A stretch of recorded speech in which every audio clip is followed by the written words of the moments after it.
Someone's got a new cologne. 2K rates the Nuggets. And what can we expect from the best player in the world? This is the DNBA show.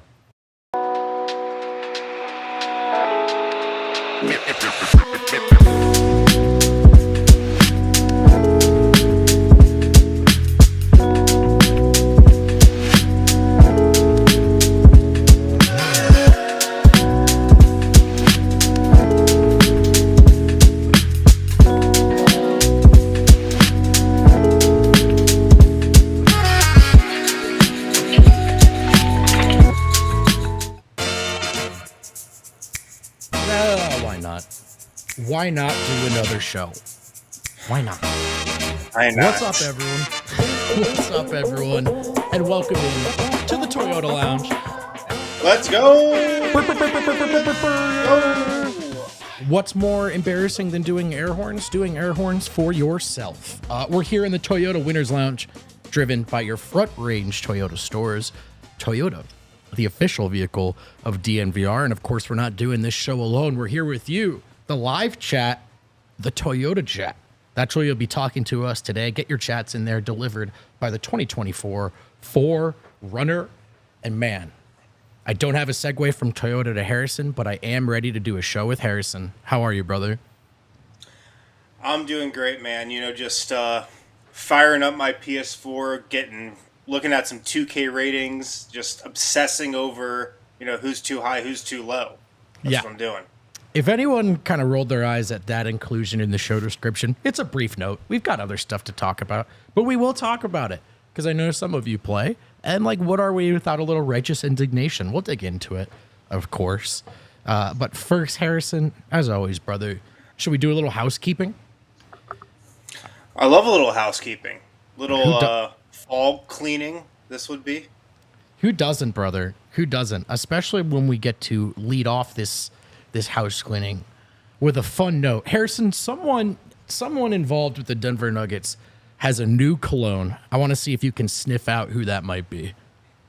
Let me see. Would it be Zeke Naji? No, but actually, great guess. If Zeke Naji was a starter, I'm 100% convinced he would. I'm kidding. Of course it's Aaron Gordon. If there's anybody that deserves a cologne on the Nuggets or in the NBA, it's Aaron Gordon, right? Of course, dude. I think it fit. Aaron has this kind of great aesthetic. He's got the music video. He's got that clip of him kind of crooning on the piano. Aaron has a cologne vibe. Is that blasphemous, Kale? No, he's a Renaissance man. Yes. And if there was ever going to be a guy to have a cologne, it's a Renaissance man. Yeah, it's the guy who ordered a 6-foot-tall black astronaut statue so he could toss paint on it. Also has a cologne. I mean, that's exactly what I would do if I was rich and had nothing to do over the summer. 100%. That and sit-ups upside down, which he also posted a video of. If it sounds like I'm hating, I'm jealous as always. Shout out Aaron Gordon. This tweet we're looking at comes to us from the queen of Nuggets Twitter, Katie Wingy. Aaron Gordon is hosting a pop-up event in Denver for anyone who is interested. Friday, that's tomorrow, folks, from 3 to 8 p.m. First of all, long window, so you'll have a chance to get there. Secondly, the details, he'll have designer clothes, art, and his G95 cologne. Harrison, this is going to be on 2901 Walnut Street. I feel like I should go. I need to know what this smells like. A couple things. First, you absolutely should go. Yes. We need you boots on the ground. We need a first-hand investigative report on the launch of the cologne. Let's book it. I'll be there. Vote. Do you want to go do a vote on the street? 100,000%. At the cologne signing? Yeah, we'll talk after the show. I'll meet you there. Yeah. You're going to need to purchase some. I'm not sure if you'll be able to expense it, though. Well, to be determined on that. But 2901 Walnut Street, that's in Rhino.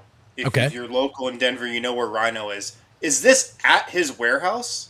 Oh, I would think he's probably not telling us precisely where he lives, but that's a great first question, because if it is, it feels like it's going to be in the vicinity. Yeah. Here's what I'll do. Aaron, don't listen to this. I will go and we'll do the cologne thing, and then I'll try to sneak into his house. That's a joke. I won't do that, Aaron. I never would. I know the boundaries. I know that. I will go and try the cologne though. I'm very curious. What do you think? I could Google this, but before anyone does, what do we think this has hints of, Harrison? What do we think this is going to smell like? Probably some earth tones. Some pine, maybe. Some pine. Yeah. Some essence of tree. So, he is from California, right? So maybe just like we'll just say redwood, essence of redwood. Essence of redwood, maybe some sea breeze. Some cider. Yeah, there you go. Maybe the ocean. What if it just smells like? What if it just smells like wheat? Oh, that's a good guess. Who else? I actually think I know. If we had to guess who the next Nugget to launch a line of cologne is, who do we think it would be? It's Peyton Watson, obviously. Oh, I disagree. But Wind, what do you think? I think P. Watt's a good bet. I don't know. It sounds like you have somebody in mind. Yeah, I promise you that Michael Porter Jr. will do this before his career is over. Oh, yeah. I really feel like he has one already, actually. Probably does. It's just going to be called Curious Mike. Curious Mike, yeah. With the notes of curiosity and hints of critical thinking. This is awesome. Yeah, and PJ is a good bet for sure. I don't know. Christian Brown, he seems like somebody who would wear a lot of cologne. Yeah, but his is like his is like Hollister cologne, probably, right? Yeah, not his own like custom line. he's still using Axe, probably. Right. Yeah. MPJ is clear leader in the doghouse for next cologne, though. I would have to agree. P Watt though P Watt's a good third option. P Watt, yeah, P Watt. Speaking of P Watt and MPJ and the rest of the gang, Kale, I think you should have access to this tweet. The Nuggets tweeted it. 2K released it. The 2K25 ratings are out. They're out. And here we go. They've got 3 fellas in the top 100.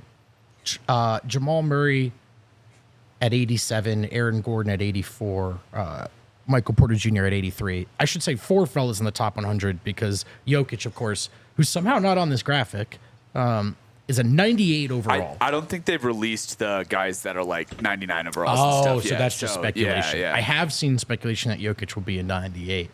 I don't really know how to seriously approach this, Wind. I would just say from a distance, does these seem too high or too low? Does anything seem egregious to you? Well, I gotta say, I am so out of touch on video games. I really shouldn't even be talking about it. This is one of those things that I have zero interest in, but the entire Twitter world seems to have just unbelievable interest levels in. Like, this gets people going more than the MVP conversation in some corners. It's actually insane how much 2K ratings rile people up.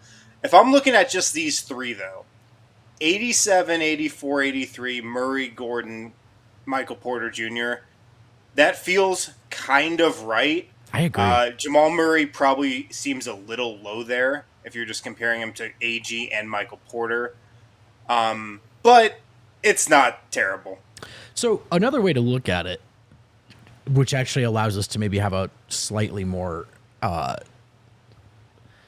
don't know, conversation worth having, is he's ranked number 38th in the game. 38th best player in the league.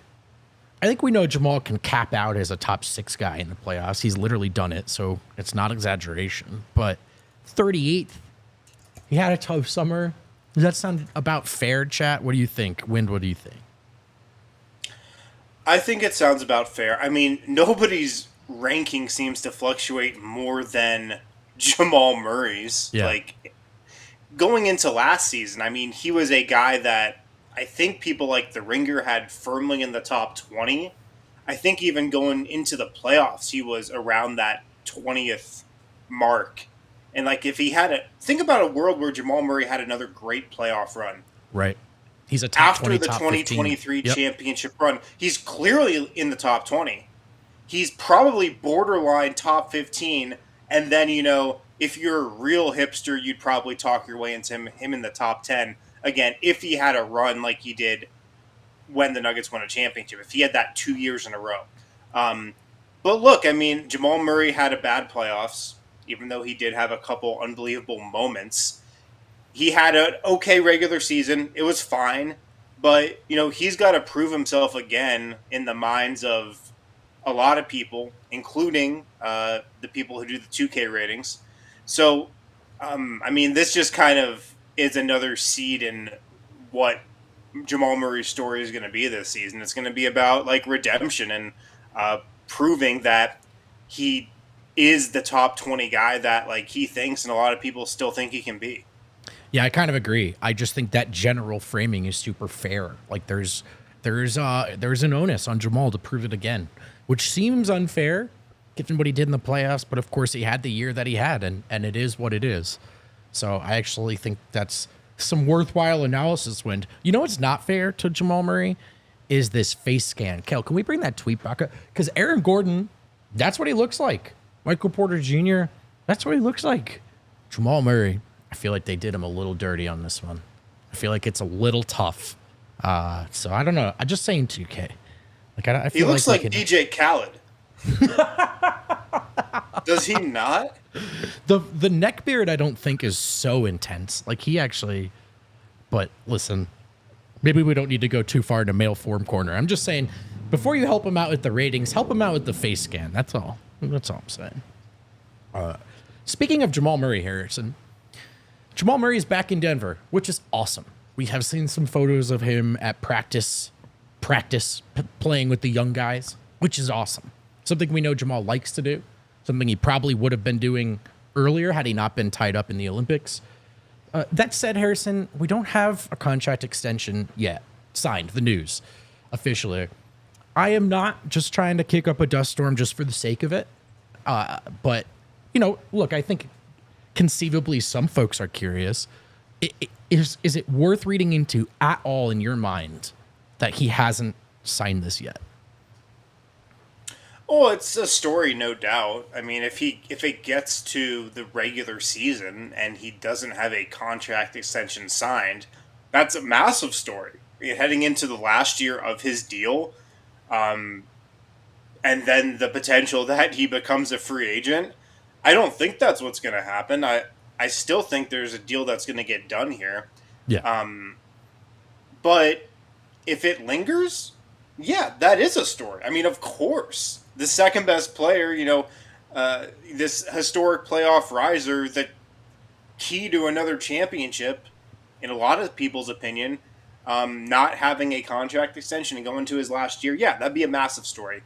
The fact that he is in Denver, though, I do think it's a good sign. The fact that he has been in Denver for what seems like the whole summer. Anytime the Nuggets have had an open gym type of thing, Jamal Murray's been there. Christian Brown's been in Denver for what seems like the whole summer. Peyton Watson's back now. He was in LA the whole summer, working out really hard, but he's back in Denver now. And then, the two-way guys who I think are required to be there, and undrafted guys who are required to be there now are all there. But Jamal's been, from what it seems like to us, a fixture in the gym all summer.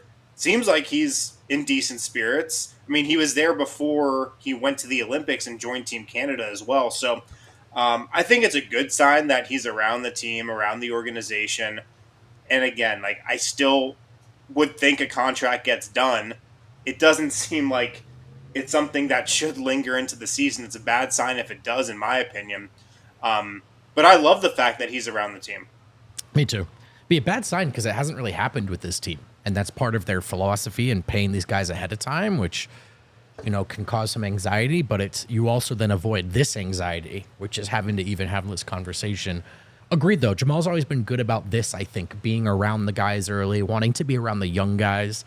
And when the vibes were great to start the season, and we were talking about how good camp and the lead up to camp was, Murray's presence was a staple, an important fixture of that. So this is something. He's also just a guy who loves being around the guys in the gym. Yeah. Like, I remember, I think it was his second year where he was practicing with the Summer League team and was, like, wanting to play. And the Nuggets are like, what? Why would you play at Summer League?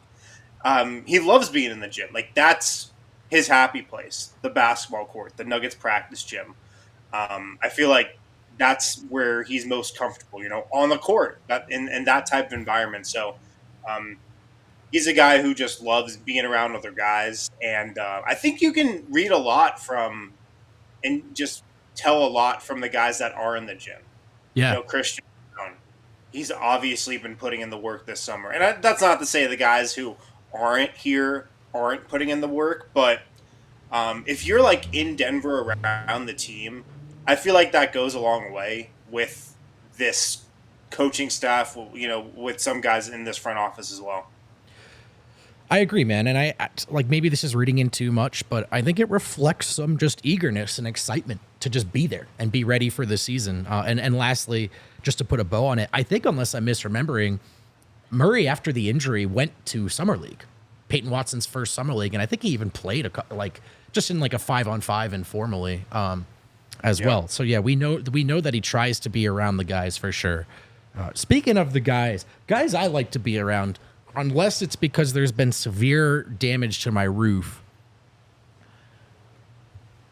it's the fellas at Red Hawk Roofing. Play the sound. Denver's best roofers have joined the DNVR team. Quality materials, decades of experience, quick response time. They're Colorado's best estimators and contractors. They're huge DNVR supporters, which is cool for us personally, but also might make your life easier with the small talk. If they're going to be around your house, ask them questions about Jokic. Free no obligation roof and property inspections, free in-depth photo reports for all inspections.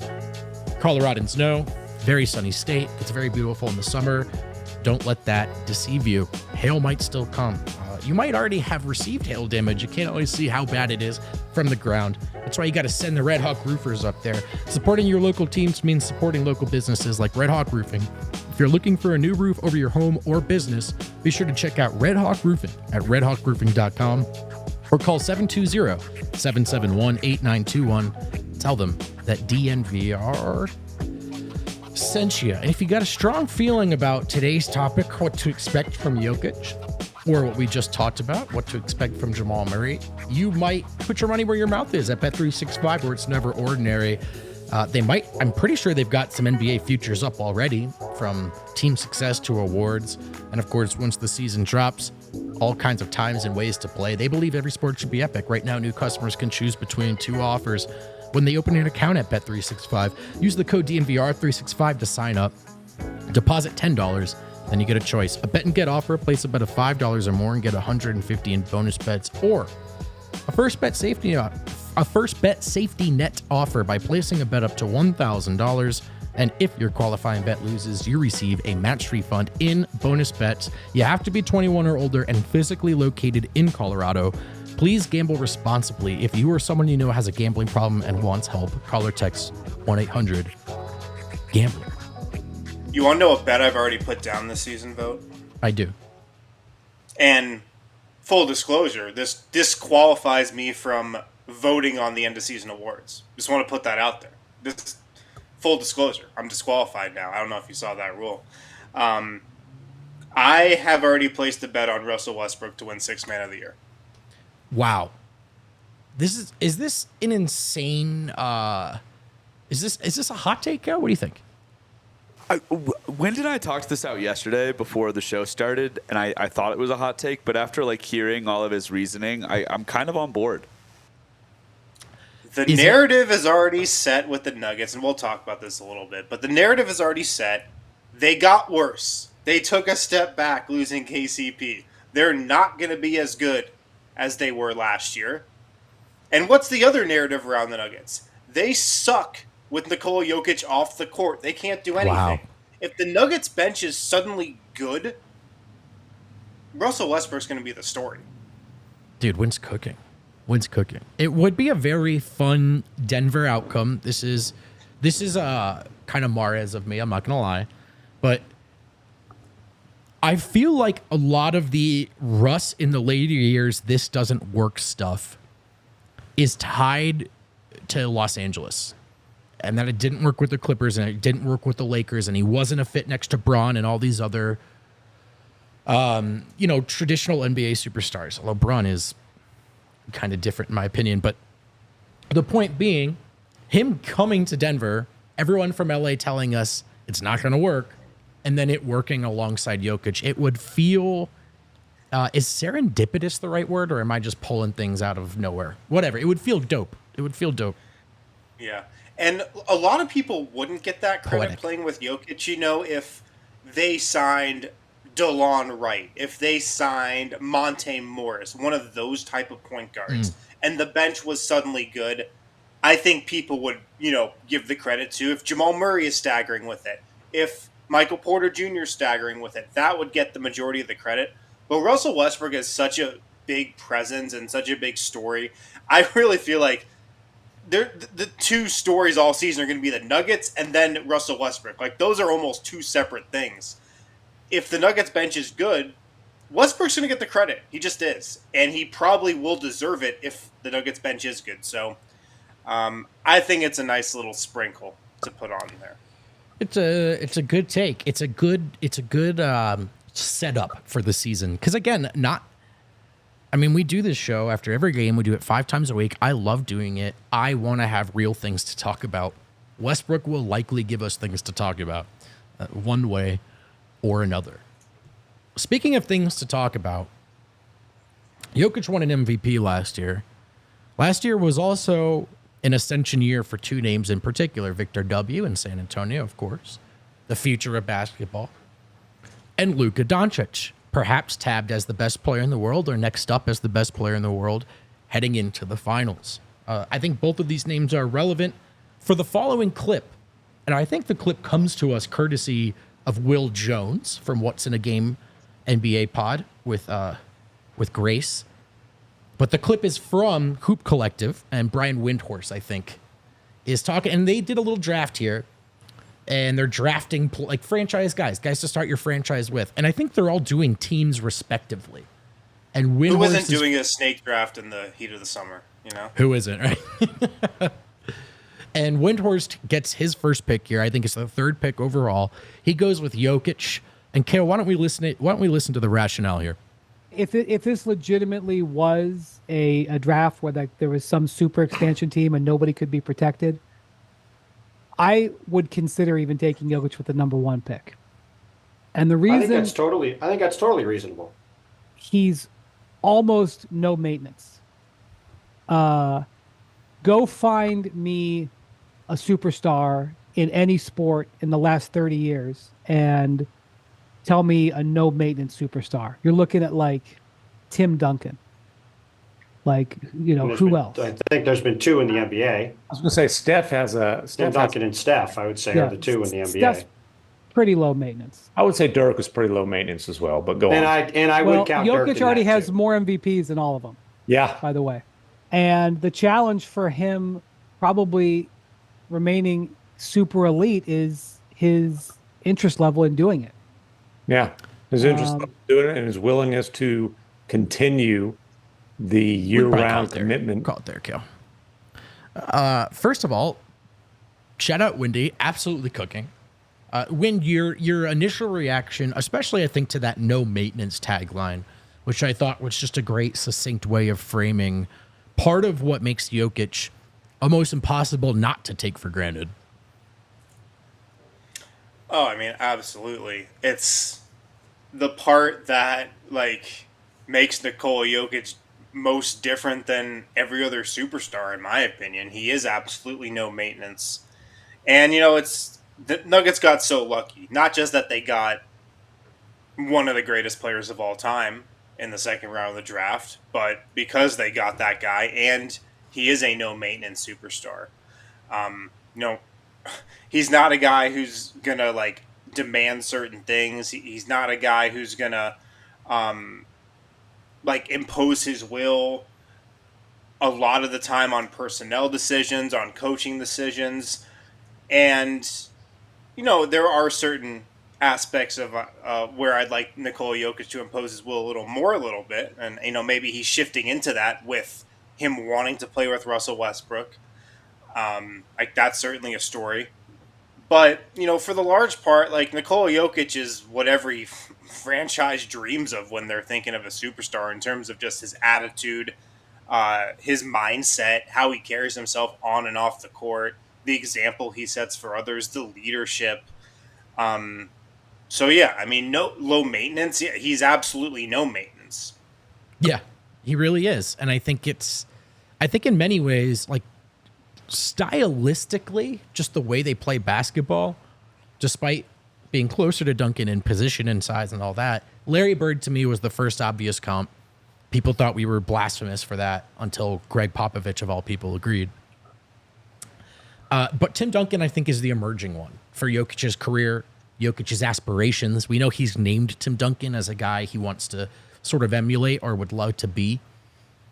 And I think there are some parallels as well with the San Antonio thing of like, yeah, it was never as flashy as whatever was happening with Kobe in LA, but it was as dominant. And that's what we think, that's what we think of Jokic here in Denver. So I love that he said Tim Duncan, because like I kind of think that's the emerging comparison for Jokic, even though they're different players, of course. It's definitely the comp. And, I do really wonder if we're shifting into a slightly different Jokic phase. Right. Where he is using his voice a little more on personnel, maybe on coaching. Like, Nikola Jokic has wanted to play with Russell Westbrook for years, and like this is the season where it finally is going to happen. But I wonder if we see him requesting to play with more players down the road. Like if this is a sign of things to come. I wonder if he's comfortable enough with his status and with where he is in his career to say, all right, like these are guys I think are going to win. I want to play with these guys. Coaching as well. I wonder if we see him have more influence over the Nuggets playbook, over their offense, over their defense. Yeah, I mean, he's already had a ton of influence in the past. Don't get me wrong. Every star player does. And anybody who says they don't is lying. Like, every star player has a lot of influence over how a team plays on offense and defense and personnel as well. But I was thinking back to that clip of Jokic talking strategy with Coach Pesic in Serbia. Like, maybe he just has a little more influence this year and a little more influence year to year, and that continues to grow over just how the Nuggets play. I love it, man. I think it's a great potential sort of thing to look out for down the line for Jokic. I really think you're spot on there. We're gonna head into a break soon, but before we do, so he goes behind Wemby and Luka. And I understand the argument for Wemby of like you have his whole career in front of him. You could say Luka, he's younger. But I do think there's this kind of funny thing that's happened for Jokic's whole career where almost in a Tim Duncan-esque way, while he's having this run, combined individual and team success that few have ever had, we've been very curious about who the next best players are going to be. Like, for all these polls, no matter when they were, the guy you'd rather have for the last 5 years, guys you'd rather have for the next 5 years, so rarely is the answer ever just Jokic. And it's kind of funny to me. I'm not trying to be too indignant, but we're still in the middle of a prime that, like, Luka has yet to do, that Wemby, for all of his talent, and he could very well be one of the greatest players of all time, he would be lucky to have the career that Jokic has had to date. So I understand, like, they all said he could have gone first. This isn't really about that segment, actually. Like, I all thought that was fair. But I do... There's this thing we do sometimes with the NBA where we get so concerned with what's next. And it's like, man, we have something that's as iconic and legendary as has been in any era, right? And it's right in front of us. So I would just encourage everyone, not that this audience needs a reminder, but I would encourage everyone to soak it in while it's in front of us. Well, the whole reasoning that, they are using there, and look, I love those guys. Windhorst, Bontemps, McMahon. Yeah. They're them great. all. I really respect them all. We're just talking over the summer here. Everybody's just talking, Right. A lot of airtime to fill. The reasoning that they're using for, like, Jokic third, and if his peak window can last, is that he's going to lose interest in the game potentially. Right. And he's going to lose interest in keeping himself in the discussion, for that number one guy. Man, Vogt, there's nothing that pisses me off more right now than this argument. and there's a lot of things that piss me off in NBA discourse. The question of if Nikola Jokic is going to lose interest in being this type of player and potentially retire early, because that's what all those conversations lead to.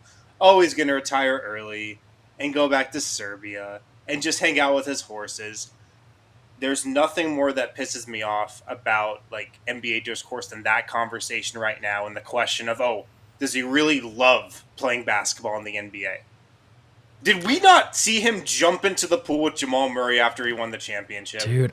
Did we not see him say, I want to stay on parade? Did we not see those things happen? Best day of my life, he says under his breath. Did we not hear him say winning is a lifestyle and I don't want to go back to losing? Did all these things not happen in the last year pretty much? Preach. Couldn't agree more. There's nothing that pisses me off more than hearing people say Nikola Jokic is going to lose interest. Nothing that he's ever done in Denver or in the NBA says he's ever going to lose interest while he's in this peak window that he has. It's all just people talking and making stuff up about what they think he really values. Hey, Kel, let's hit a break. Let's hit a break. I'll let you cook. I want to piggyback on this real quick because going on to this, all the discourse out there saying that Jokic looked happier winning a bronze for Serbia than he ever has winning a championship for the Nuggets. He wanted to stay on fucking parade. He wanted to stay on parade. We were all there on banner night where he broke down into tears watching the banner go up. Yeah, we know. What are we talking about here? We know. But I also understand that, like, from a national perspective, you grab onto the smaller ledges sometimes, and it's like I understand that Jokic has feigned indifference over the years, but I agree with you guys. Like, he liked winning that title, and maybe he doesn't like America compared to Sombor, but I think he likes playing basketball. He's even doing commercials now. These people can't be happy. Nothing will please these people. Chef Wind in the kitchen. Let's hit a break real quick, and then we'll keep talking about what we can expect from Jokic going forward. Has his peak passed? All these other good things, good stuff. Ready, Set, Co, folks. UC Health is excited to partner up with Coach Prime, who they've tabbed as their chief motivation officer at UC Health's Ready, Set, Co Challenge. I think that's an apt title for Prime. I think Prime is a very talented person. Perhaps his chief talent is motivation. If he was telling me to do some push-ups, I probably would. Ready, Set, Co Challenge. The goal of the challenge is to get Colorado back to its rightful place as the healthiest state. Nutrition, being active, being outside. You guys have unbelievable options here in Colorado. You don't need me to explain it to you. Jealous of all of you that grew up hiking and fishing. I played video games and loitered outside of Starbucks. So it was tough. You guys have a lot of great opportunities here in Colorado. If you're not already, I, Coach Brian, UC Health, strongly encourage you to take command. Ready, Set, Co is a statewide challenge to help all Coloradans be their healthiest selves. That's up to you, man. You are what you eat. You make these small choices every day. They all add up. You don't have to make a wholesale change to who you are as a person or your lifestyle, but we can all think a little more critically about what we're putting into our bodies and how active we are. If you want to join UC Health's Ready, Set, Co Challenge, click the link in the show notes or go to www.uchealth.org/ready-set-co. And if you're trying to get out into the mountains or just to a park somewhere in Denver, or maybe you're going to play for Volo or whatever it is, you probably want to do it in a Toyota. You want to feel safe. You want to look stylish. You want to know that you've got a car that matches you and matches your great state. Toyota's got something for every Coloradan. Trucks have always been a part of their DNA. You could be conquering off-road trails. You could be hauling the weight of the world. They also have, they've got a bunch of all-wheel or four-wheel drive options. They've got options for the smooth city streets of Denver. Maybe you want a balance, right? A car that's good for both. Or lower zero-emission vehicles. Toyota's got something for you. Do yourself a favor. Visit the Front Range Toyota stores at a location near you. AutoNation Toyota Arapahoe in Centennial. Corwin Toyota in Boulder. Groove Toyota in Littleton, Mountain States Toyota in Denver, Stevenson Toyota East in Aurora, and Stevenson Toyota West in Lakewood. Toyota is a proud partner of the Denver Nuggets. It's also the official vehicle of DNVR. Wind, I'm going to put a really, really tough question to you, just like right out of the gate here in segment 3. I'm not suggesting this is the case. I'm just asking. Has Jokic peaked?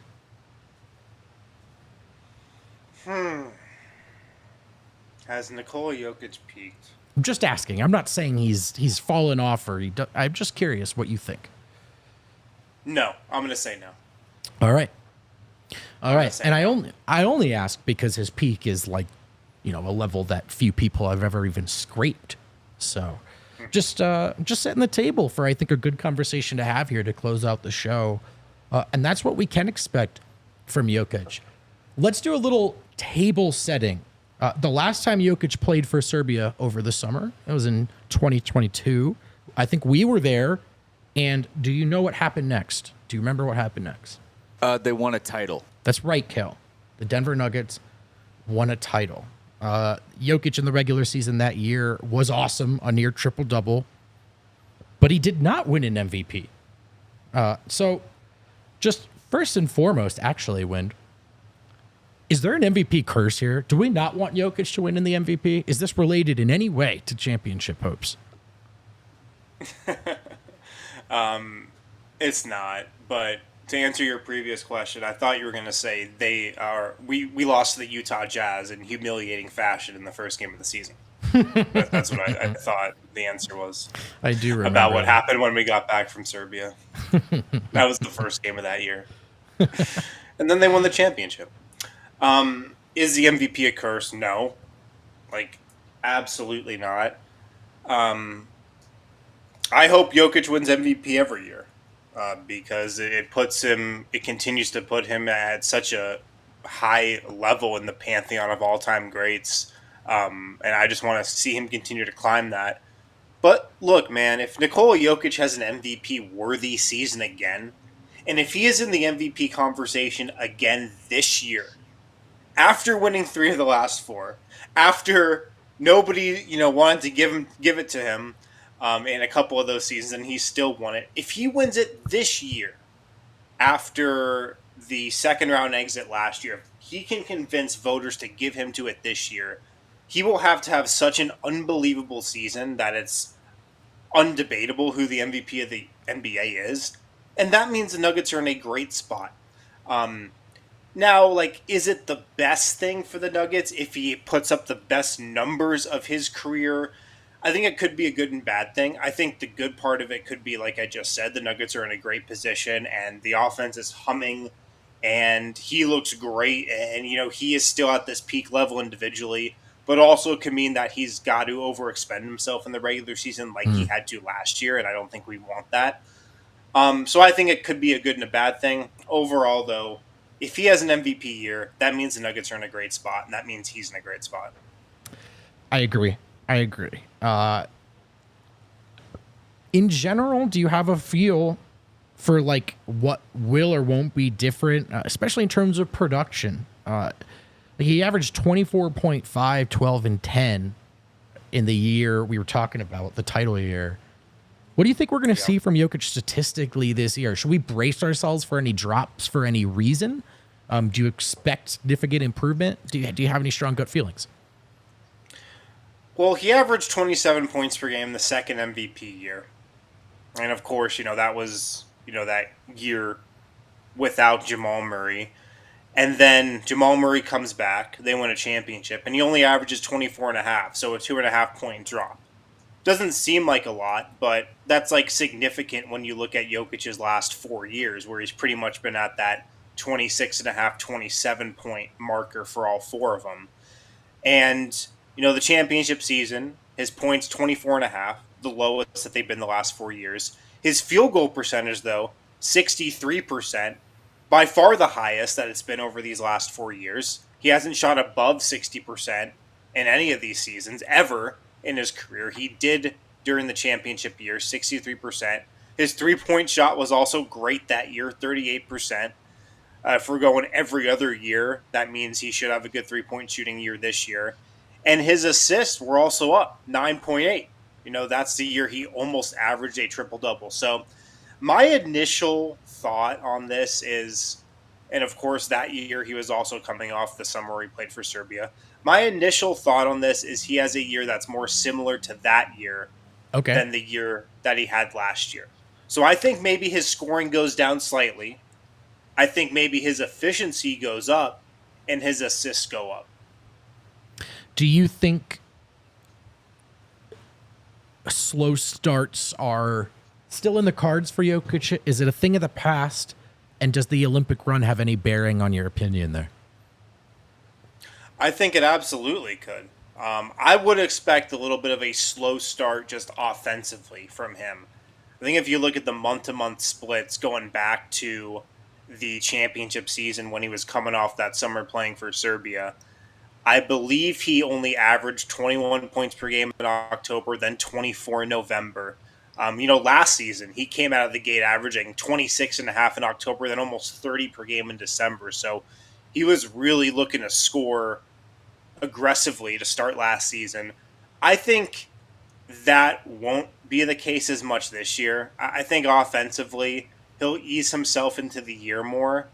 And, I think Jokic is expecting another kid, and that might bring him back to Denver early on or earlier in the lead up to the season than he would normally be here. But I don't expect him to, be in the gym and stuff that much before training camp.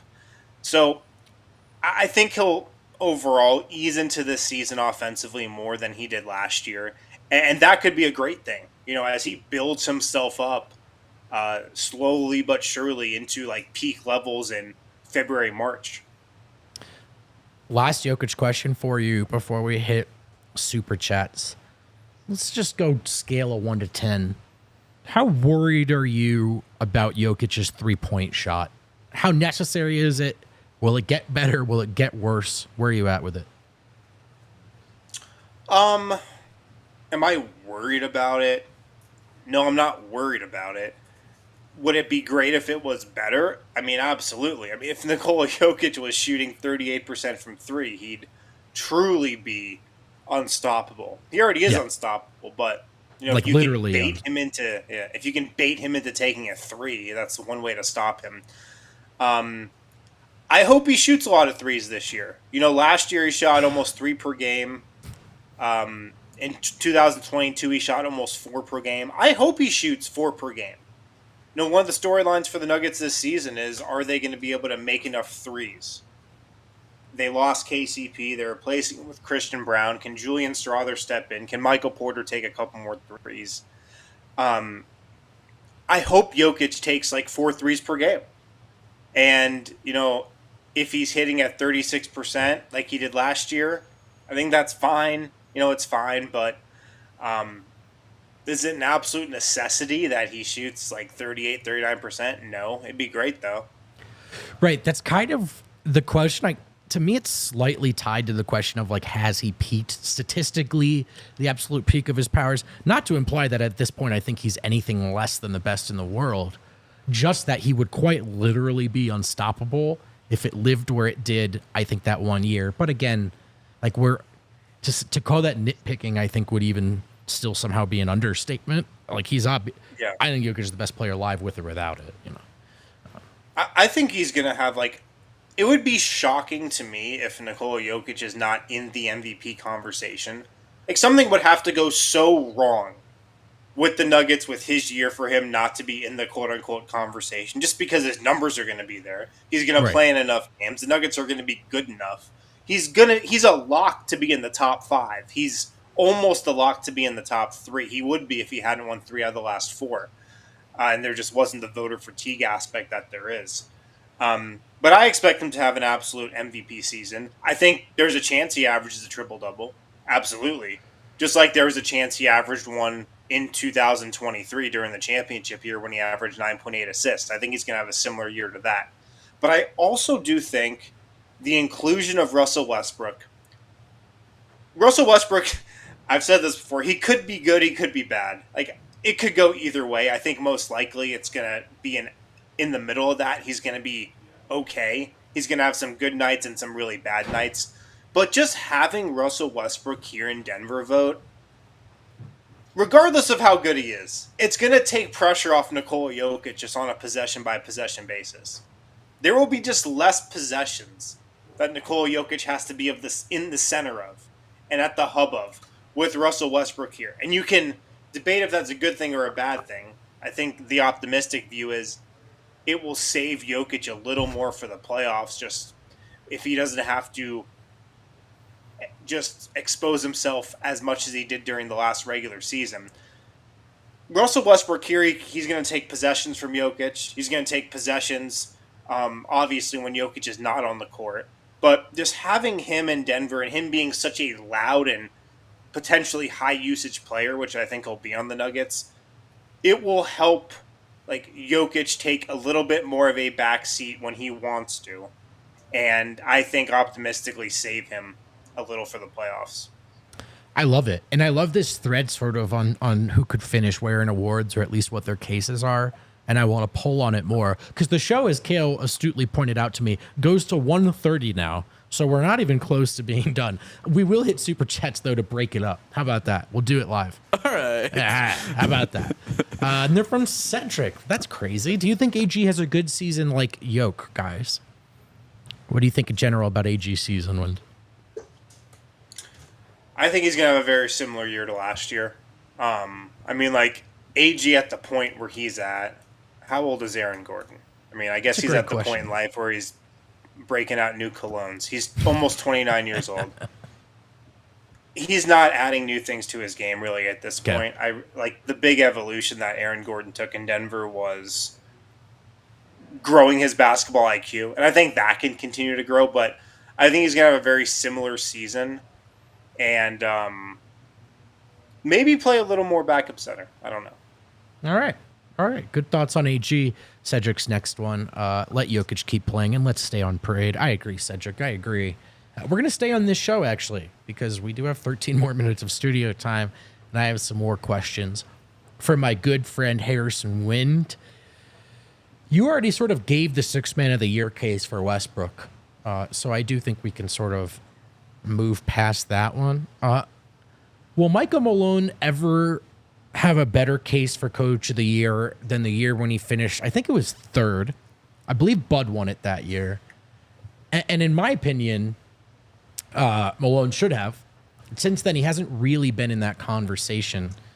Is there any chance he gets into that conversation this year, Harrison? And why? How? Yes, there is a chance. And it goes back to the narrative I was talking about with Westbrook for sixth man of the year. I think this is definitely Malone's best chance to win this award because expectations for the Nuggets right now are lower than they've ever been. Like, just the narrative around the Nuggets is they took a step back. They're not as good as they were last year. If they win the West, Michael Malone probably will win Coach of the Year. And he will deserve it at that point. Because that means, that will mean a lot of things. It will mean, obviously, Christian Brown with the Stars has been a great fit. It will mean Russell Westbrook has been good enough to keep the bench stable. But it will also mean Michael Malone's done a very good coaching job if the Nuggets win the West. So I think he's definitely got a shot. Kale, I can't see from here. Is Michael Malone listed there? Does he? He is plus 2,000. It looks like he is 17th on this list. 17th. It just refreshed. There are a bunch of guys at plus 2,000 there, including JJ Redick. Yeah, that's all right. But he's at plus 2,000, so not a lot of respect from Vegas. Listen, I know that Michael Malone benefits from coaching one of the greatest players of all time. I would argue simply, so would every single one of the coaches that we all consider to be, worthy of these kinds of awards. So that's just, sometimes that's what it takes. I'm not saying he needs to win it, but it's just be interesting to see if he ever did. Who would you bet on? Who would I bet on? It's a great question. Who are the top three there? Can you see better than me? Yeah, we've got Ime Udoka, Jamal Mosley, and Taylor Jenkins all tied at plus 900. Could Udoka ever do it? Would that just be too much of a? I mean, if the Rockets are I don't think this is likely, but if the Rockets somehow ended up with home court advantage in the playoffs out west, I think he would get it for sure. Okay. Top 4 seed, he's in the race for sure. I was just wondering if a voter would even want to touch that because it would just be an annoying. It's not going to be. It's probably not going to be Daignault since they won the West last year, unless the Thunder win like 65 games or something, which I guess is on the table.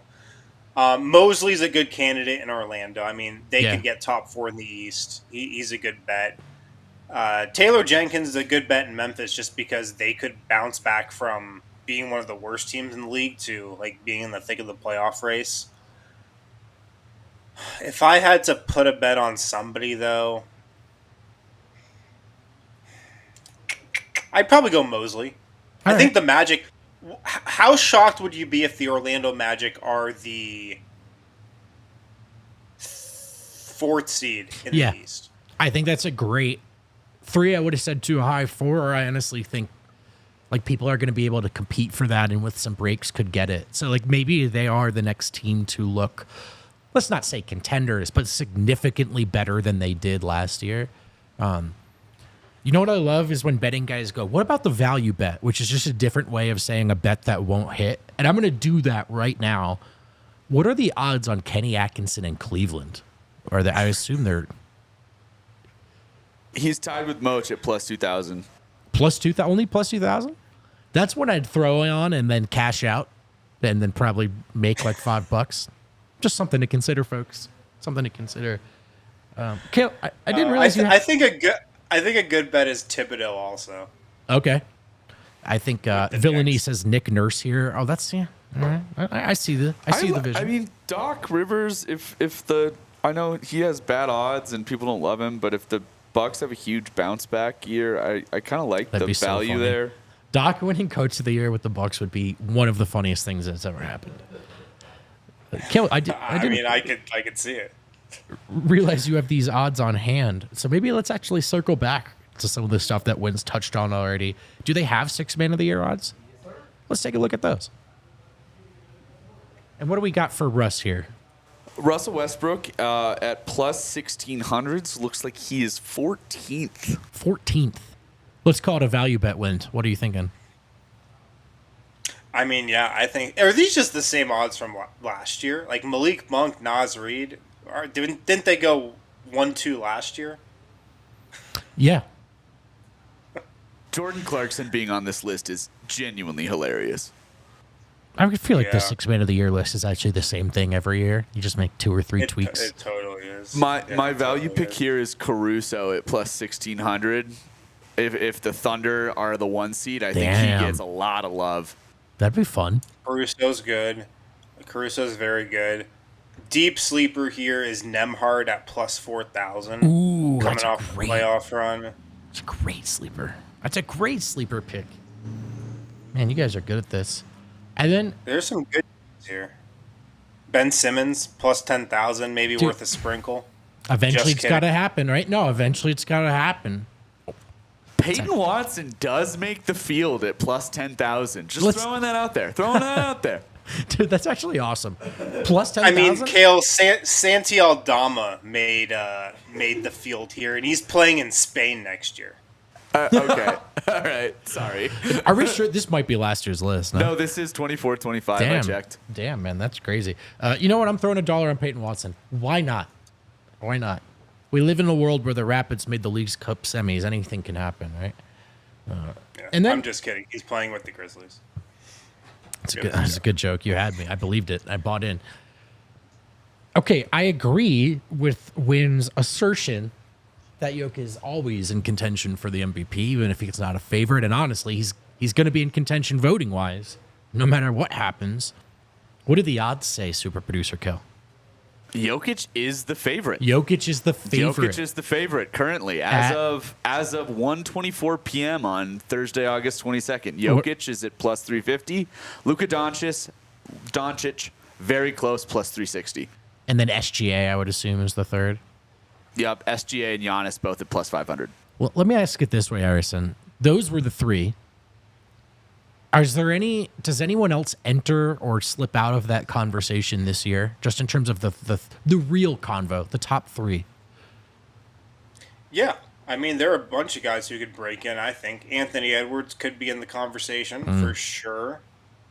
I think there could be some Ja Morant buzz if the Grizzlies make this massive leap, but I don't think he's a real candidate. Wembanyama, absolutely, there could be some buzz there. And then if you're looking for like another like deep dark horse, yeah, that might be it. But I guess, yeah, I think the conversation could extend past these big three.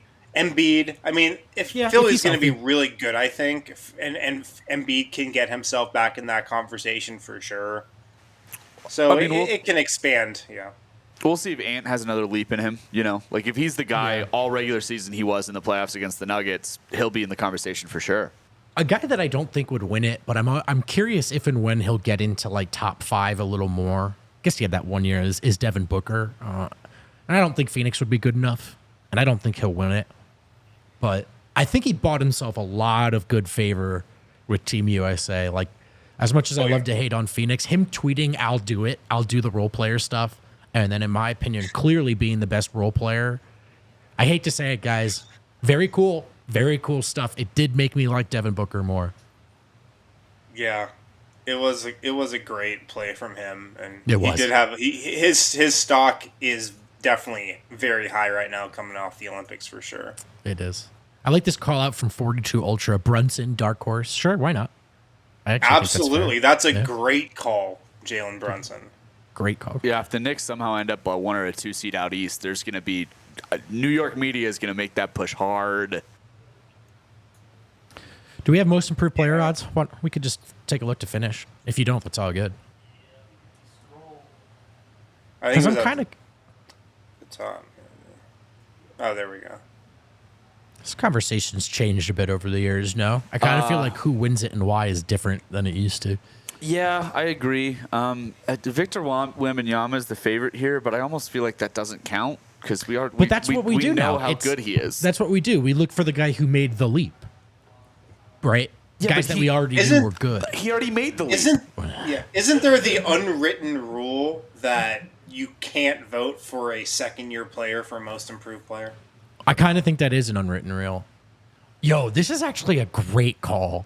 Like, I don't know if it'll happen, but LaMelo Ball for Redway 7. The first year LaMelo has a great year.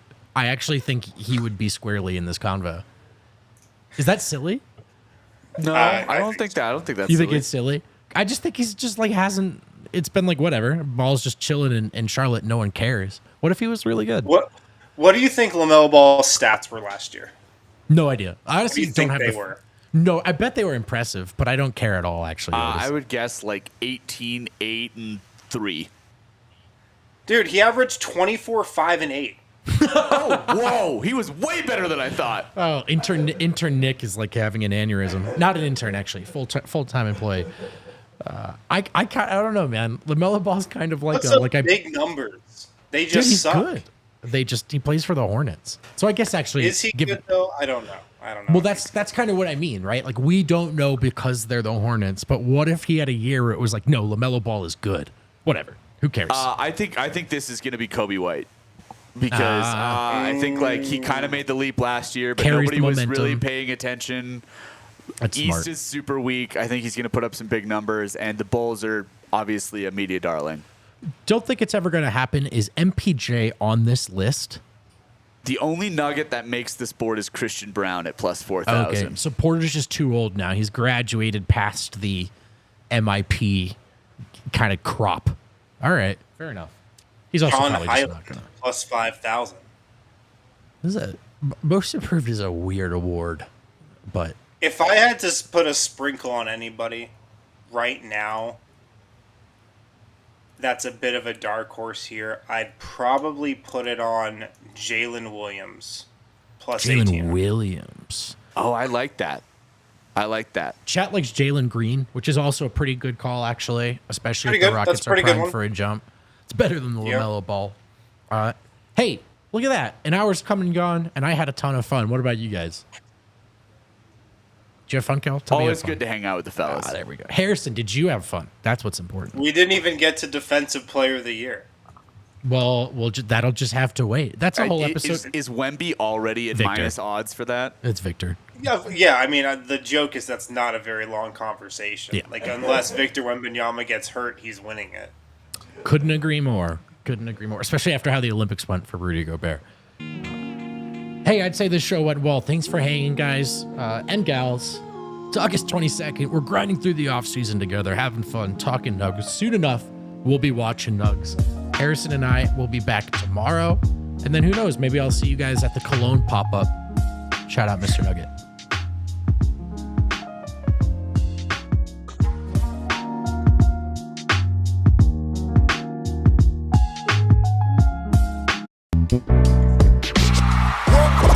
We all silly like the mayor.